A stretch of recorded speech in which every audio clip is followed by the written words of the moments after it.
علمت أشرف أو أجل من الذي يبني وينشئ أنفسا وعقولا. أستاذي الفاضل، لن أنساك ما حييت أبدا، وكيف أنساك وقد عهدتك حريصا أن تحفظني كتاب ربي أنا وإخواني الطلاب، وها نحن ثمرة من ثمار جهدك المبارك، لك من الأجور كما لنا بإذن الله تعالى. فأي نعمة أعظم من هذه النعمة؟ فجزاك الله عنا خيرا، وتقبل الله منك القول والعمل، فواصل العطاء واستمر في البناء. وقبل أن أختم أيها الأحبة، فهذه رسالتي الأخيرة قد جعلتها في هذا المكان مع علمي باستحقاقها لذاك المكان الأول. فلمن هذه الرسالة؟ إنها للأب الحبيب، فالأب هو المسؤول عن هداية الإرشاد لأبنائه، وهو المعرف بقوله صلى الله عليه وسلم: والرجل راع في بيته ومسؤول عن رعيته. وهو اللبنة الأولى للصلاة بإذن الله. أفلا يحرص آباؤنا الكرام على التربية الصادقة والعمل للمستقبل القريب أو للمستقبل البعيد أو القريب؟ فإن الابن من سعي الأب، وصلاحه أنفع ما يقول لوالده بعد موته. قال صلى الله عليه وسلم: إذا مات ابن آدم انقطع عمله إلا من ثلاث، وذكر منها أو ابن صالح يدعو له. فبادروا وفقكم الله لمرضاته من التربية الناجحة السوية، واجعلوا المنطلق لذلك حلقات تحفيظ القرآن الكريم، وناهيكم به مؤدبا ومعلما. هو صراط الله المستقيم وحبله المتين، سعادة في الدنيا وفوز في الآخرة. وأسأل الله سبحانه وتعالى أن يجعل اجتماعنا مرحوما وتفرقنا من بعده معصوما. آمين. وصلى الله على سيدنا محمد وعلى آله وصحبه وسلم. جزاكم الله خير. شيخنا شيخ نايف، ما شاء الله عليك. نور تدفق من سماوات الغيوب حتى تألق في محارات القلوب. هداية الله دم شاگرد عرب ده و ده شاطة ناس لازم من أفغانان شاگردان دي. من يخطب الأنوار يحيا طيبا، من يخطب الأزهار في عطر يذوب. يتقدم الطالب عبد الرحمن صفوان ليشنف أسماعكم.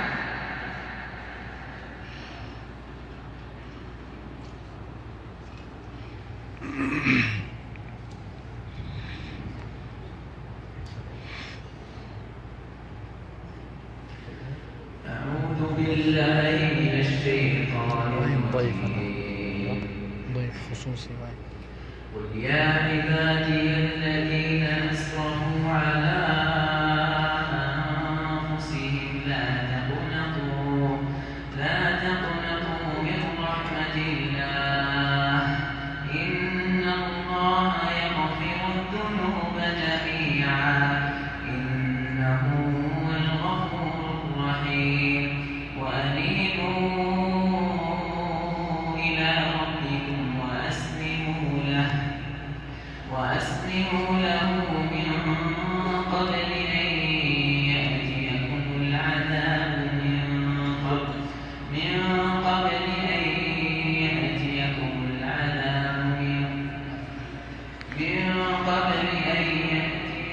العذاب ثم لا تنصرون. واتبعوا أحسن ما أنزل إليكم من ربكم من قبل أن يأتيكم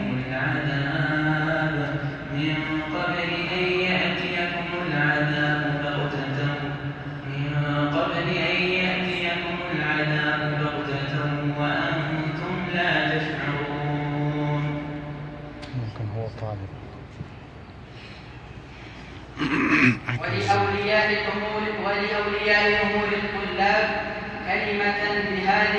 بالمناسبة يلقيها نيابة عنهم الأستاذ عبد الله فلاح الرشيدي، فليتفضل مشكورا.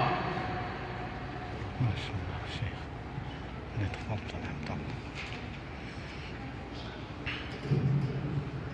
بسم الله الرحمن الرحيم. الحمد لله الذي أنزل القرآن هدى للناس وبينات من الهدى والفرقان، وجعله طريقا إلى الجنان ونجاة من النيران.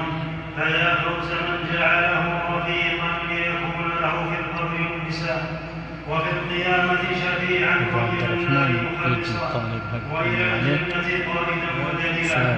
والصلاة والسلام على من قام بالقرآن حتى توقفت قدماه حبا له ولمن أنزله، وعلى أصحابه وأتباعه ومن سار على نهجه إلى يوم الدين. الأخوة الحضور، الحفل الكريم، السلام عليكم ورحمة الله وبركاته، وأسعد الله أوقاتكم باليمن والبركة. وبعد، نيابة عن إخواني أولياء الأمور أقف في هذا الموقف لأشكر الله أولا على نعمته بقيام هذا المركز واستمراره 11 عاما حتى هذا اليوم ليعلم أبناءنا كلام الله. كما أشكر إدارة مركز حلقات جامع زيد لتحفيظ القرآن الكريم بحي السراء ومعلميها على جهودهم المبذولة في التعليم والتربية، وحرصهم الملحوظ على استفادة أبناء الطلاب نفع الله بهم وبارك فيهم. وإنني أحث أبناء الطلاب على الاستمرار في هذه الحلقات ومراجعة ما حفظ من كتاب الله، فإن خير ما نتدارس هو كتاب الله. والنبي صلى الله عليه وسلم يقول: خيركم من تعلم القرآن وعلمه.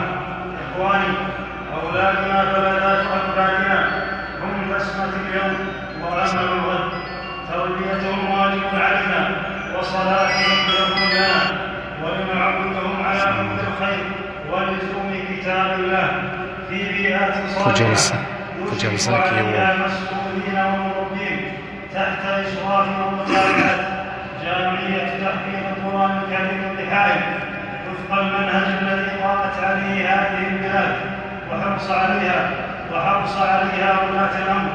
ولا يخفى عليكم أن عيش الابن في جو ينبع منه القرآن سيتعلم بلا شك الأخلاق والآداب والقيم النبيلة وما يرضي الرحمن.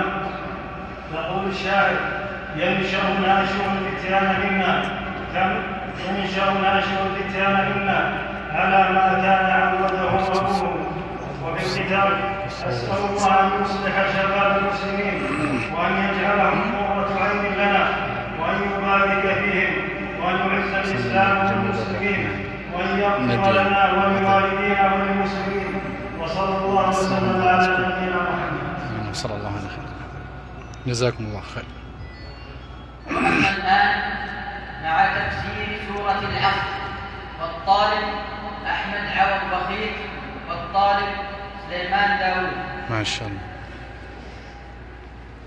آمين. ما شاء الله.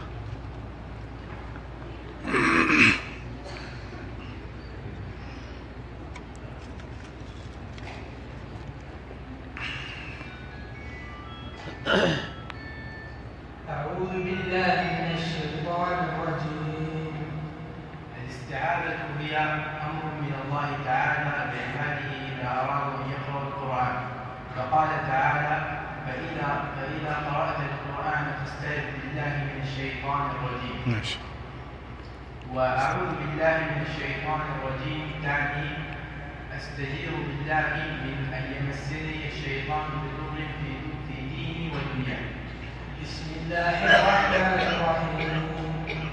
البسملة مستحبة في أول كل قول أو عمل، وتشتمل البسملة على ثلاثة أسماء لله تعالى، وهي الله، وهو علم خاص به سبحانه وتعالى لم يسمى به أحد سواه.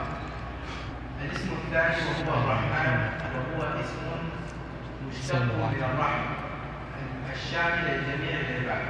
الاسم الثالث وهو الرحيم، وهو اسم أيضا مشتق من الرحمة، ولكنها الخاصة بعباده المؤمنين في الآخرة. والعصر، أقسم الله بالعصر وهو الليل والنهار ومحل أفعال العباد وأعمالهم. إن الإنسان لفي خسر.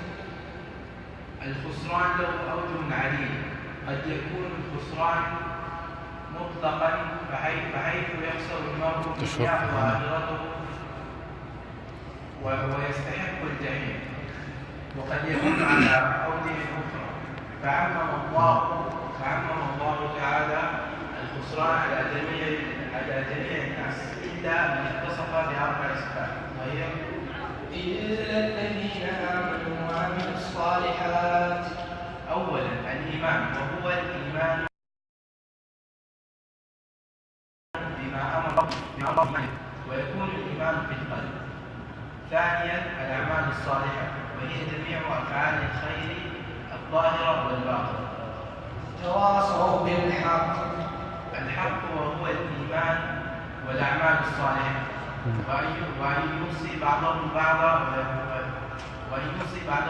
على الإيمان وعلى الأعمال الصالحة. تواصوا بالصبر. الصبر وهو أن يوصي بعضهم بعضا على الصبر على طاعة الله وعن معصيته وعلى أقدار الله المؤمن. فبالأمرين الأولين يؤمن الإنسان نفسه، وبالأمرين الأخيرين يؤمن الإنسان غيره، ويكون بذلك قد سلم من الخسران وفاز فوزا عظيما. هذا وصلى الله وسلم على نبينا محمد. جزاكم الله خير، ما شاء الله عليكم.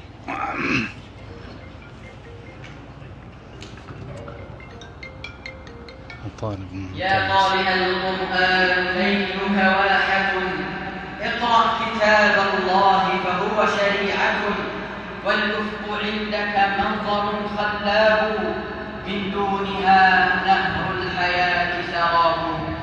ومع نموذج لقراءات الطلاب، ومع الطالب قربان قل.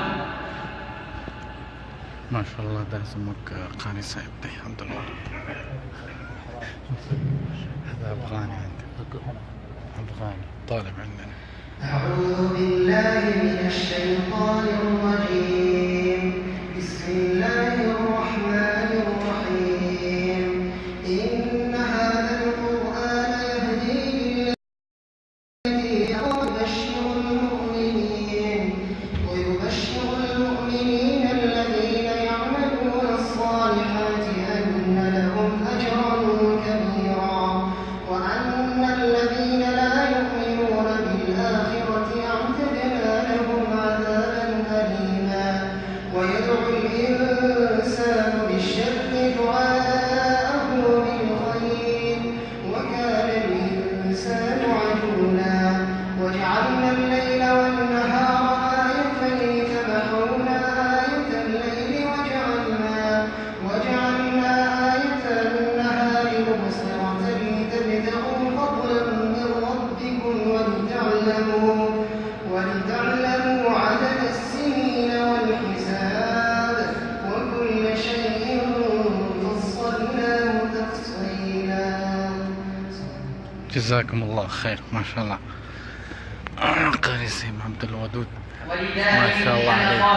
والجزيل على ما قاموا به من مساهمة فعالة في استمرار وتشجيع أبنائهم الطلاب. ومع كلمة الداعمين الأستاذ موسى حسن العزي، فليتفضل مشكورا.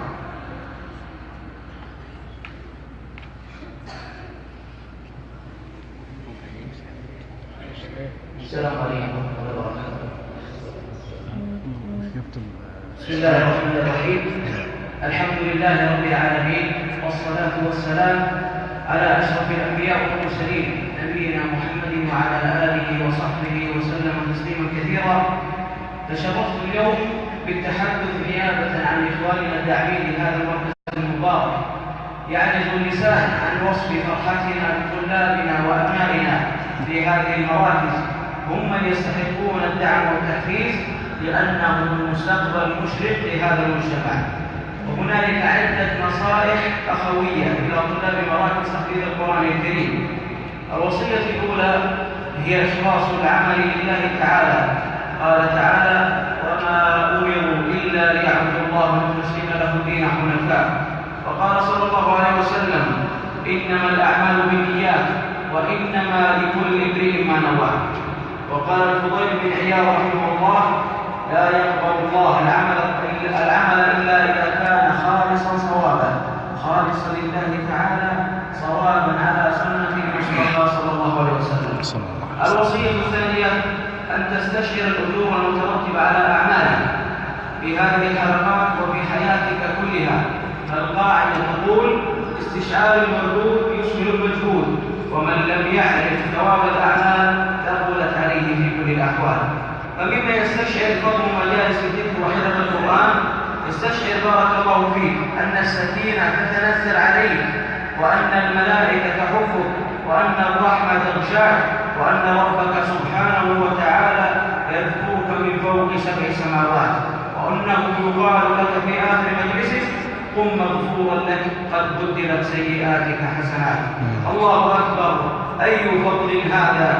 واستشعر بارك الله فيك أن هؤلاء القوم من زملائك الذين تحفظ معهم القرآن وتتلوه معهم أرجو من الله أن يكونوا هم القوم لا يشقى بهم جليسهم. يقول سبحانه وتعالى: واصبر نفسك مع الذين يدعون ربهم بالغداة والعشي يريدون وجهه ولا تعد عيناك عنهم تريد زينة الحياة الدنيا ولا تطع من أغفلنا قلبه عن ذكرنا واتبع هواه وكان أمره فرطا.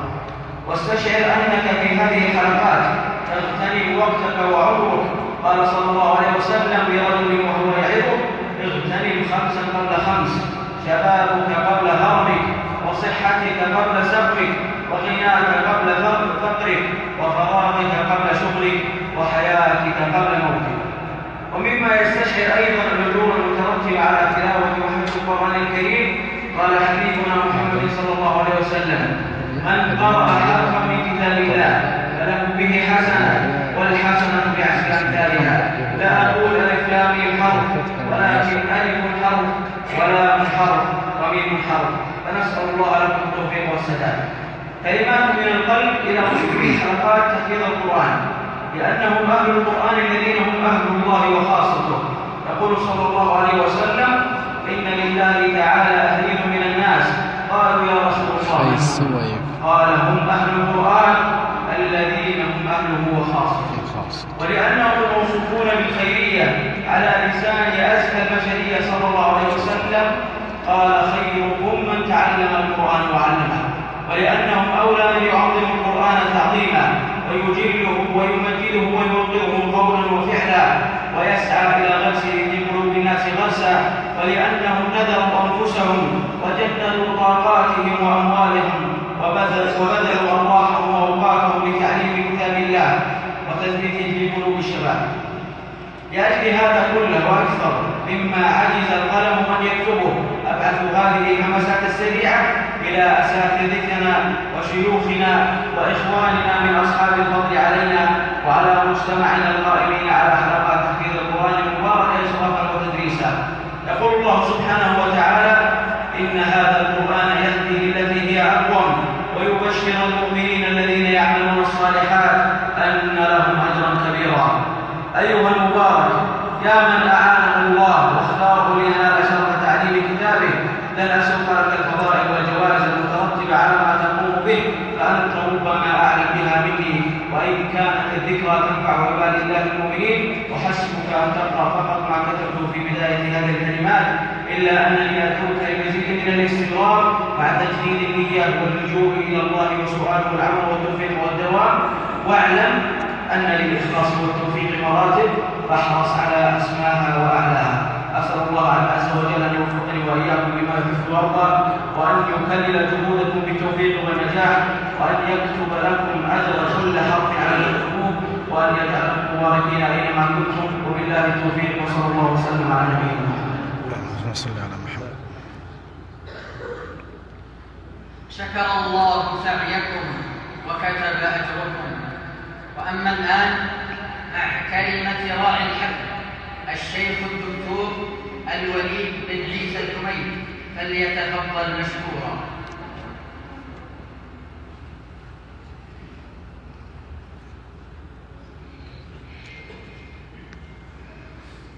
الحمد لله رب العالمين، والصلاة والسلام على أشرف الأنبياء والمرسلين نبينا محمد وعلى آله وأصحابه أجمعين. أحييكم إخواني وأبنائي بتحية الإسلام. السلام عليكم ورحمة الله وبركاته. السلام عليكم ورحمة الله تعالى. والله إن القلب يفرح، وإن القلب ليرقص فرحا، وإن الكلمات تعجز نطقا، وإن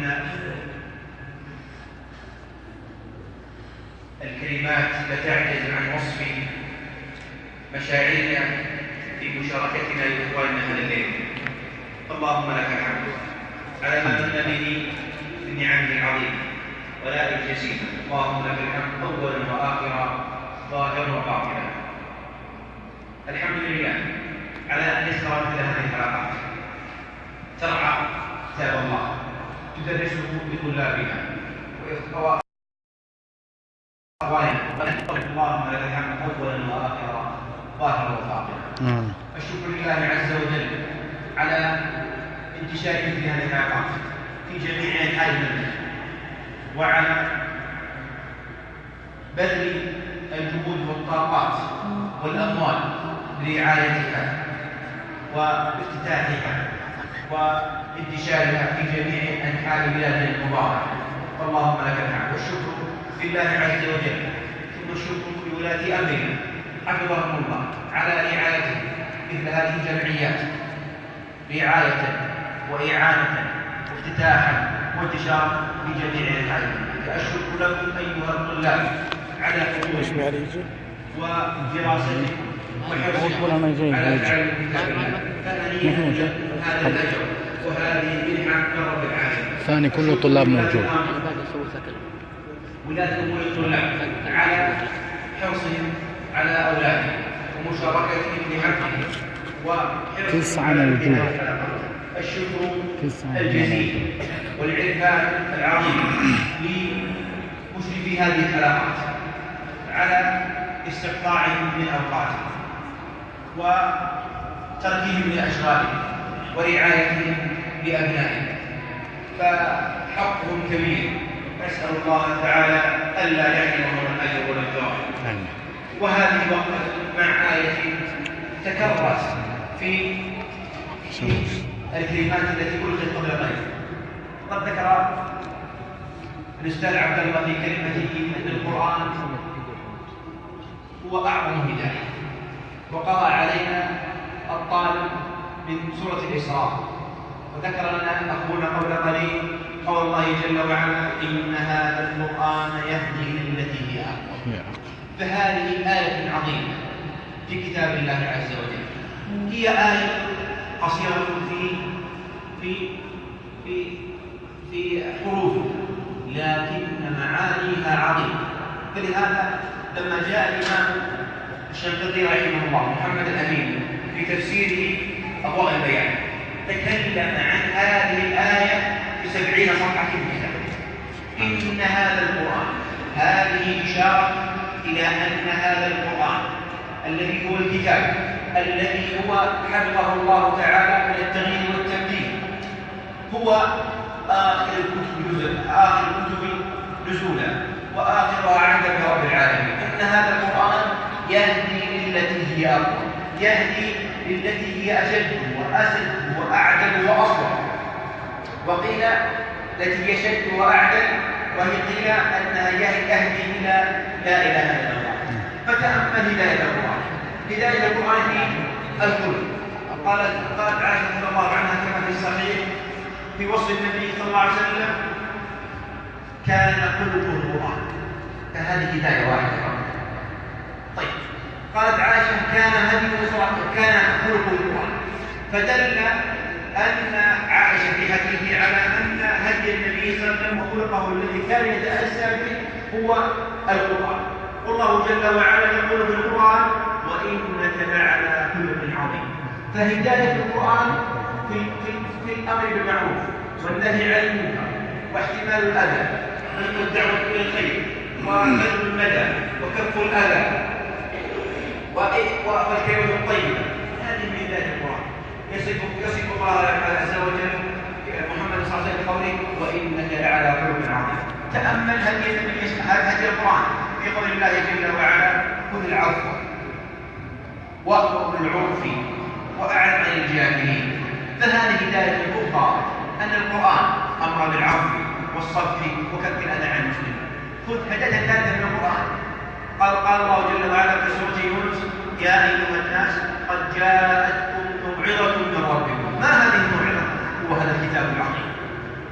يا أيها الناس قد جاءتكم موعظة من ربكم وشفاء لما في الصدور وهدى ورحمة للمؤمنين. قل بفضل الله، هذا القرآن، قل بفضل الله عليكم بفضل الله في دراستكم كتاب الله عز وجل وتعلمكم قراءته وتعلمكم تفسيره. قل بفضل الله ورحمته فبذلك فليفرحوا. فأعظم الفرح بالقرآن، فأعظم الفرح الفرح بتخريج طلاب القرآن. فهذا هو أعظم الفرح. نسأل الله عز وجل ألا يحرمنا وإياكم تدبر كتاب الله. هذا ما أردنا مشاركة به إخواننا في هذه الكلمة القصيرة. نسأل الله عز وجل أن يقل جهود إخواننا في هذا الجامع المبارك بالتوفيق والنجاح، وأن يتقبل منا ومنكم صالح الأعمال. والله أعلم وصلى الله وسلم على محمد. صلى الله عليه وسلم. جزاك الله.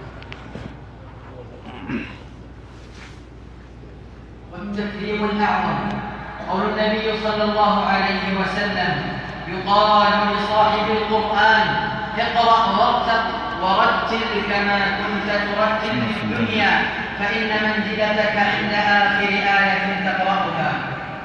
يتفضل راعي الحفل الشيخ الدكتور الوليد بن عيسى الحبيب مع مدير مركز حلقات جامع الزين لتحفيظ القرآن الكريم الشيخ مشعل بن عالم الرشيدي لتكريم الطلاب.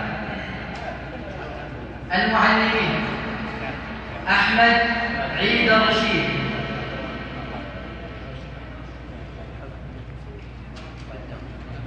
شايم مسعود الرشيد. شايم أنا أقول لك لازم شايم أنت. السلام عليكم يا شيخ، مساك الله بالخير، شلونك؟ عساك طيب؟ الله يسلم. ممكن زمقنا بطن راشي كان اخذ يا كاميرا ليش انتم ما قربون الله صعب برا كذا في سنة. الأستاذ عبد الله حمد المجيد والأستاذ محمد محمود الجنيدي والأستاذ عبد المجيد فهاد العالمي والأستاذ عبد الرحمن أحمد قول.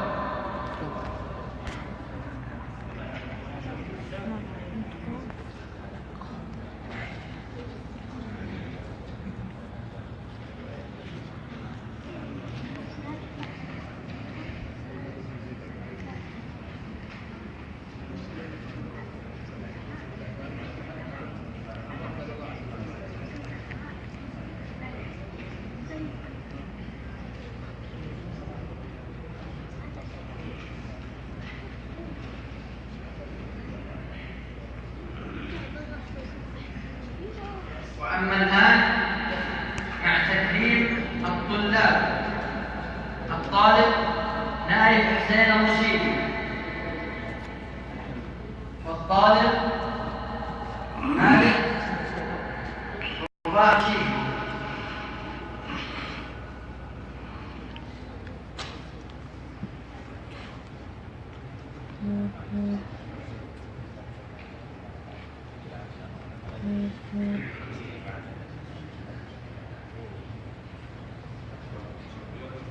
الطالب أحمد محمد نوران الرشيدي. شفت الوقت بالكاميرا اللي مجبر هنا يسارة. عندك. والطالب أحمد عوض بخيت. والله خيط من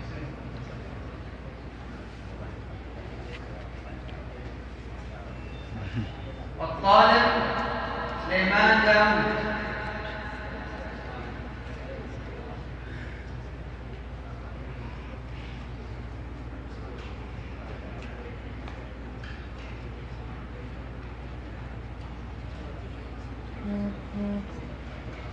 والطالب عبد الرحمن صفوان.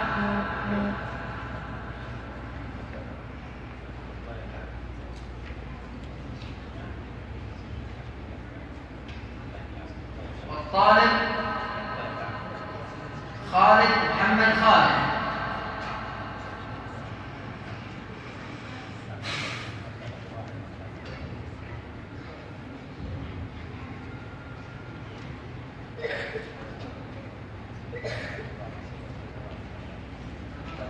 والطالب عبد الله محمد عبد الله.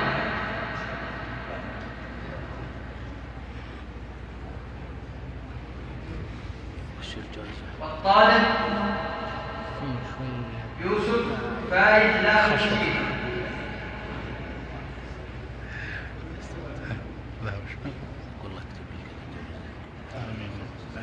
أهم شيء هذا الأجر. والطالب أحمد صالح عوض الرشيد.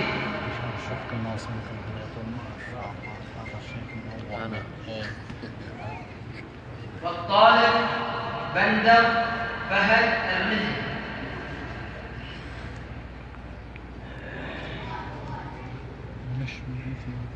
والطالب فيصل حمد الرزي.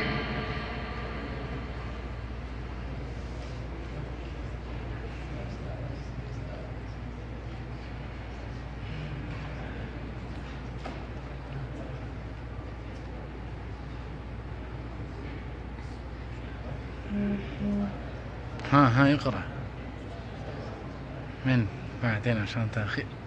أوه فيصل. الطالب محمد موسى منصور.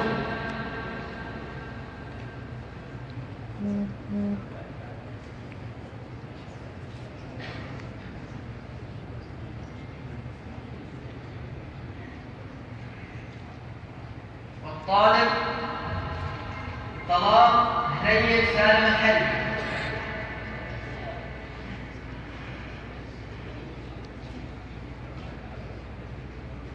والطالب عمر عيد الرشيدي. هذا 84 أنا ما يبقى 480. أنا ما يشتري هذا والله هدية أنا.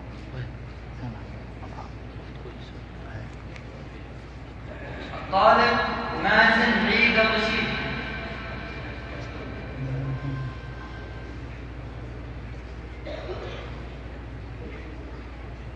الطالب محمد فريحان الشمري.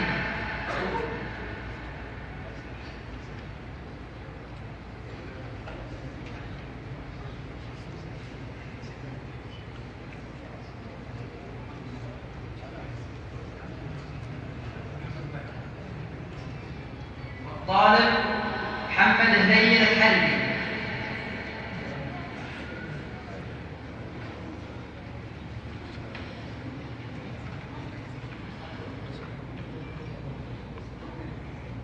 الطالب أحمد مرسال الرشيد.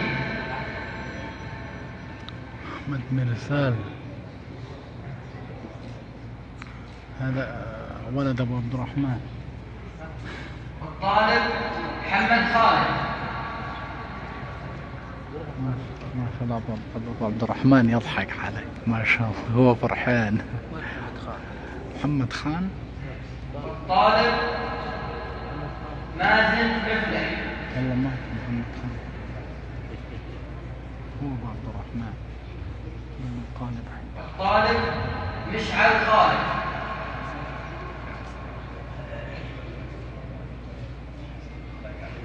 الطالب فهد عبد الرحمن الرشيدي.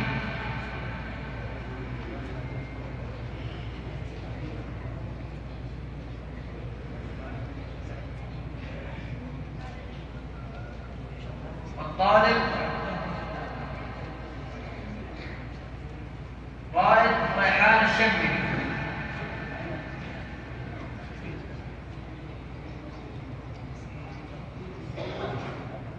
والطالب أحمد ريحان الشمري.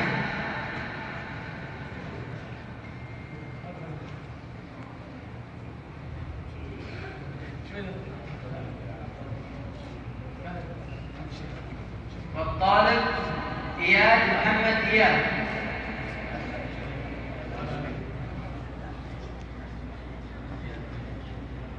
وين اسمعكم؟ ما يجي اسمعكم. والطالب عبد العزيز منور الزمري. عشان أنت ما يجي. والطالب عشان هذا محمد مسلم.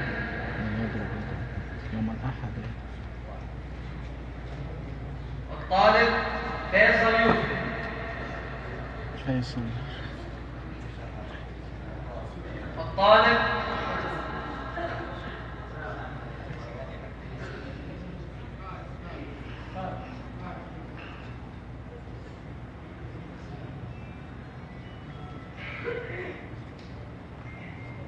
ما شاء الله صغير. والطالب عيد سعد الشمري. سعد الشمري. والطالب عبد المجيد سالم الشمري.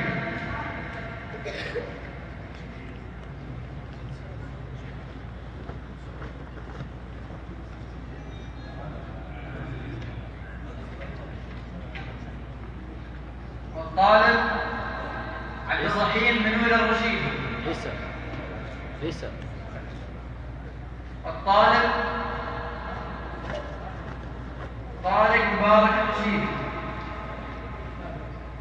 طارق ما شاء الله الحين هذا طارق.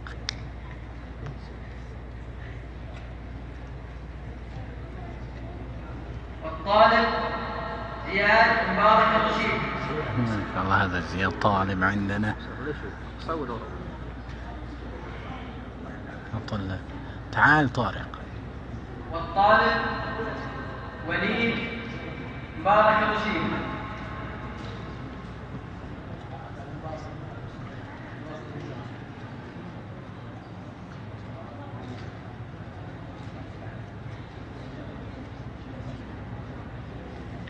الطالب فارس يوسف زايد الرشيدي.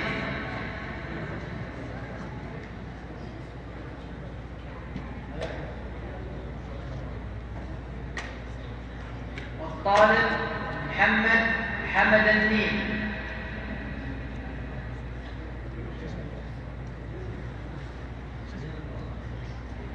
أكبر كنت. محمد حمد النيل.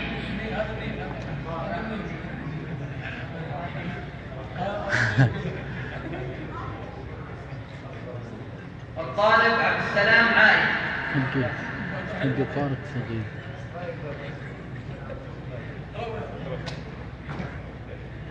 والطالب تركي ثويني الرشيد. طارق. والطالب عبد الهادي عادل الرشيدي.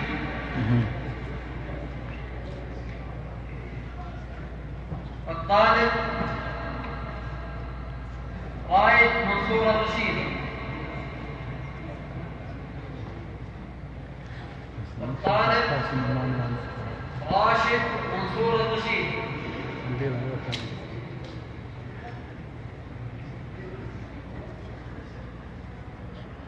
والطالب قاسم موسى منصور.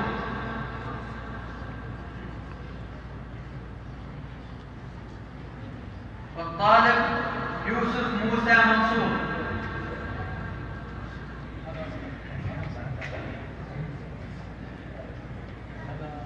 أما الطالب محمد بلال موسى خان. ما شاء الله محمد بلال موسى خان. هذا بلال حق موسى خان.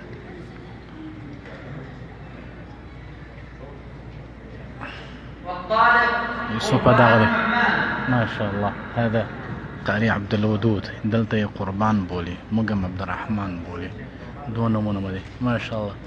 والطالب محمد منان نور حماد. هذا محمد منان نور حماد. لا غاش.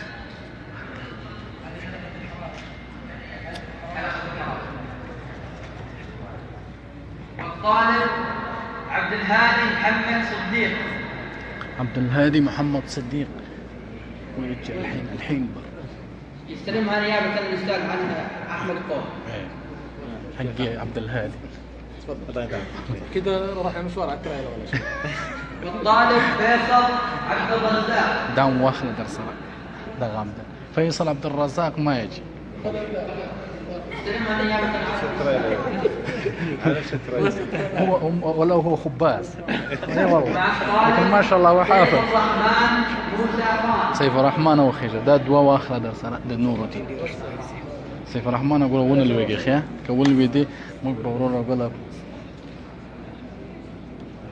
والطالب مراد يونس محمد. طول تمر رسيده.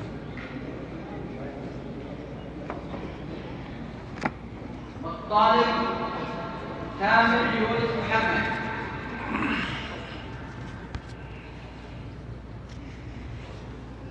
والطالب عبد السلام حاتم العنزي.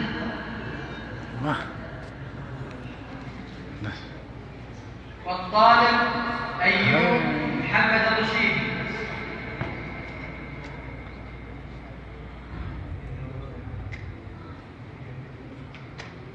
والطالب عبيد عبد العزيز.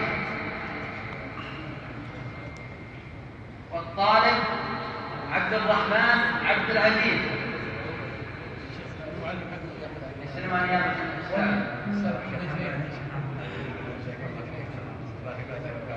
الطالب مهند مراد.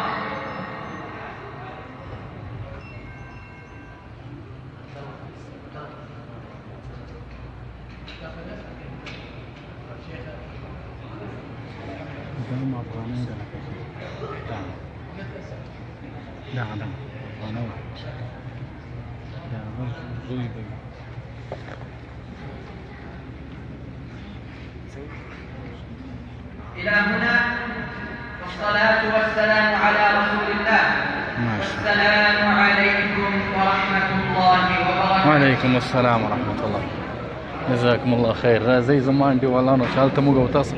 لا لا يوم واخر ده صراحة. خزازة مو زي رازي.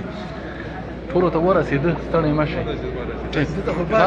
موسی ته ونه رسېده اوس موسی وایي چې ما ته موسی به یو صورت راته تلاوت کړي پس دغه به در ورسېږي. راځئ. هلا خلاص كيف حال؟ طيب. السلام عليكم. طيب اخبارك؟ خير مو قبضاس دلتا سيليفي اخره كنان داسي سشو نور سشو نور سشو قبلت على اغم سشو شاقردان تعال طارق دلتا ودريقي دلتا موسی ته بکسانه دی رسېدلې داسې په غوسه ده لکه هزاره چې له خیراته وسړی سلام والبادام دغه مې ښه وهلی دی څه ورګه د طارق د غوسه شو د طارق د غوسه یو عکس واخلو بس دا ټول